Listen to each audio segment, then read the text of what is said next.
because marriage is hard. There's going to be times when you disagree on stuff. You disagree on stuff that you might not know that you're doing. So communication is huge.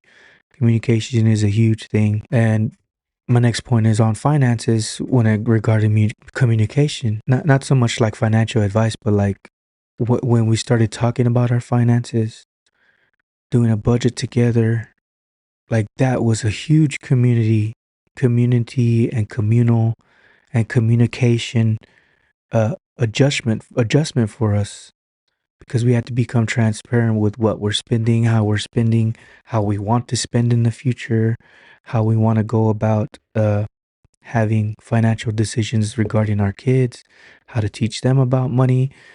Just that aspect alone does has worked hugely for my marriage, because we're talking about everyday things like money, transactional financial transactions occur every day. You can get to the point where you spend so much and that you're negative in your bank account, and then you got to go tell your spouse, "Oh, I went negative at this, that, yada yada yada." And she can be unprepared if there's not been a budget, if there's not been a conversation about where the money's going.